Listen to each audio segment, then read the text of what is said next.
There is a new Kia Sorento coming, and in this video I'll talk about the spec and tech we have so far, and of course the design of the new Sorento, including this tiny little detail that left me sleepless the past few nights. So let's jump in.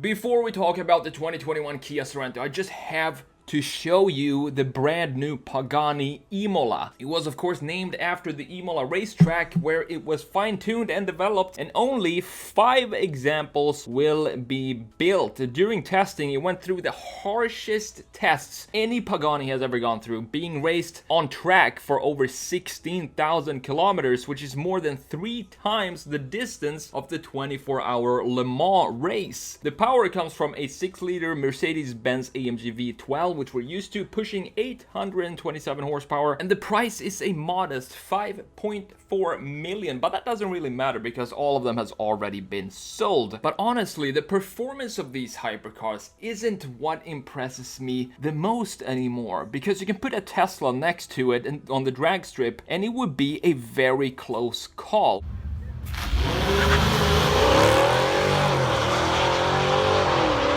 What I really love about these special cars is the craftsmanship that goes into creating these machines, the attention to detail, the soul of the car. I think that will be a huge challenge for electric car, to achieve that sense of soul and personality with an electric power source. Where is the heart? It's like comparing an Hublot tourbillon timepiece to, let's say, an Apple Watch. One feels almost alive and organic, while the other, albeit superior in technology and features, doesn't evoke a feeling or any sort of emotion. That's the difference between art and science. Art lets your mind wander and sparks the imagination. Science is confined within the walls of facts. It just is what it is without argument. Black and white. There is no color in science. Know what I mean? So the reason I wanted to show you and start with this Pagani Imola here is because it's on the far end of the car spectrum. So what we're going to do now is we're going to make a complete 180 and sprint down to the other end of the spectrum. And what do we have there? The new, refreshing, exciting 2021 Kia Sorento. I saw this Kia Sorento in bed. I was about to go to sleep, but there was no sleeping after that. What I saw could not be unseen. I simply couldn't leave it till morning. My eyes started to tick and my right index finger was twitching. I had to get up and fix it, but more on that later on. First of all, let me say that I'm a huge Kia fan. Their marketing and branding has completely transformed the company over the last couple of decades. In the early 2000s, Kia sales were pretty slow in the US. Something had to be done. So the marketing department of Kia said, we're going to go all in or nothing, and that's exactly what they did. So if you were to walk into a Kia dealership in 2005 looking to van up with a Kia Sedona, for example, they would literally throw in a Kia Rio for free. So the managers would have been like, you're buying a Kia Sedona van?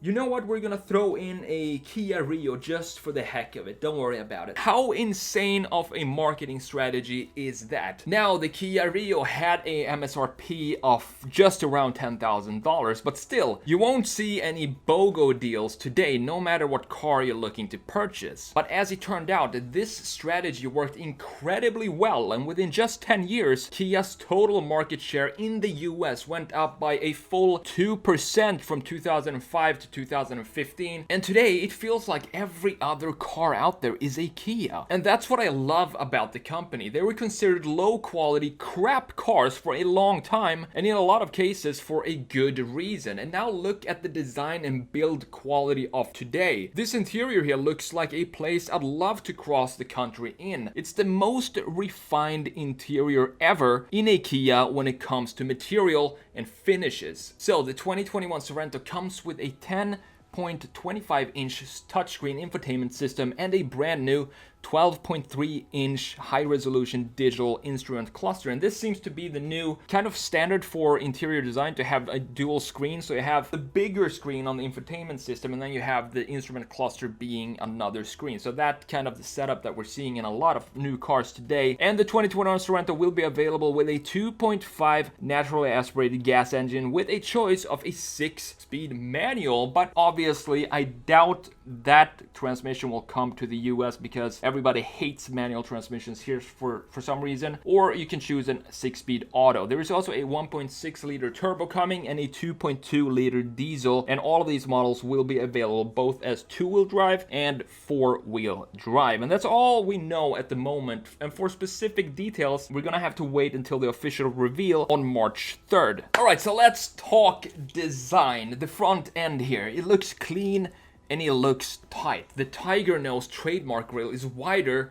more defined, and wraps around the headlights, which also takes inspiration from the eye of the tiger. I love it when there is at least one single continuous line that stretches from one end of the car to the other, and in the face of the Sorento we have two of them here. It's beautiful. These unbroken lines tie everything together. It's like the grown-up lines. You can have some fun and play around with some graphics and lines all you want. Just make sure you have a couple of lines like this that you can count on to connect one side to the other without making a mess. It also makes the front end look wider and stronger. So I think the front end of this Kia Sorento is a really well done job, and it looks clean, it looks tight. And now let's have a look at the rear of the 2021 Kia Sorento. So here's the thing. I really like this design. The proportions, the graphics, the fact that Kia's design identity keeps getting stronger and stronger and more confident for each year and generation. But there is this tiny little detail I can't get over. It's actually a bunch of small details that all add up to this big detail. Now this might sound like complete nonsense to you, but to me, it's a big deal. So you see the rear lights here. They are built up of two graphical components. The outer rectangle with a bit of a spike in the top, and then we have the inner rectangle. And these rectangles are surrounded by a bunch of curves and lines. And the problem is they don't play well together, especially with this inner rectangle. It feels as if that piece was just smacked onto the car without any consideration as to how well it would blend in graphically with the rest of the car. And another thing is, if you look at the two framing chamfers on top and below the rear lights, you can see that the bottom one reaches all the way to the end of the taillights and connects to the lower corner of it, while the top chamfers connect to a seemingly arbitrary point at the top of the lights. And this doesn't make sense to me. Another detail is the angled lower corners of the taillights. It only occurs on the bottom and not at the top. And it doesn't make sense either to me why they are there, not from a functional standpoint or a styling standpoint. Now I know these are just details, but details matter to me. It's just like the Hyundai Palisade, where the chrome trim around the window abruptly just stops and doesn't continue all the way around. Why? So what I'm going to do now is to try and solve this little design issue here with the Sorento, fiddle around with some chamfers and lines to try and make sense of it all. So let's see how this is going to turn out. So here we go inside of Photoshop. Still getting DMs about what software this is, and it is still Photoshop. It has been for about 25 years in my case, so I don't think I'm ever going to change from Photoshop. But here we go. So the thing I want to do first here is to extend this top chamfer that's facing down. You see the lower chamfer there that connects to the bottom part of the light? So the top one, if you go back now, because I've already made the change, the top one just connects to the center part of the headlight, and to me that just doesn't make sense. And it's one of these details that is once you are aware of it, it's very hard to become unaware and just try to ignore that. So